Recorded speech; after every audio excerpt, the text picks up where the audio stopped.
অনেকদিন আগের কথা। এক লোকের ইচ্ছা হলো সে বাবা হবে। তো তখন তো এত আধুনিক চিকিৎসা ব্যবস্থা ছিল না, যার কারণে সে মন্দিরে গেল, মসজিদে গেল, মাজারে গেল, বিভিন্ন প্রার্থনা স্থানে গেল, গিয়ে প্রার্থনা করলো, কিন্তু কিছুতেই সে বাবা হতে পারতেছে না। তো যার ফলে কি হলো, সে হতাশ হয়ে পড়লো। তখন তার এক বন্ধু তাকে বুদ্ধি দিল যে ভাই, হতাশ হওয়ার কিছু নাই, তুমি একটা বিয়ে করো, আমার মনে হয় তুমি বিয়ে করলে তুমি বাবা হতে পারবা।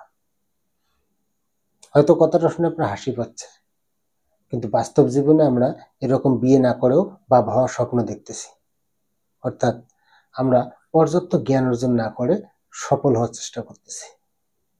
আমাদের ব্যর্থতার মেইন কারণ হচ্ছে আমাদের জ্ঞানের স্বল্পতা।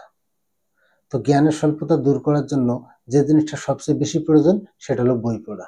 তো বই পড়লে আসলে উপকারটা কি, এবং বই না পড়ার কারণে আমাদের কি কি ক্ষতি হচ্ছে এ সম্পর্কিত একটা ভিডিও আমার ইউটিউব চ্যানেল এবং ফেসবুক পেজে পাবেন। আশা করি ভিডিওটি আপনাদের ভালো লাগবে। আপনি চাইলে একটু দেখে আসতে পারেন। ধন্যবাদ সবাইকে।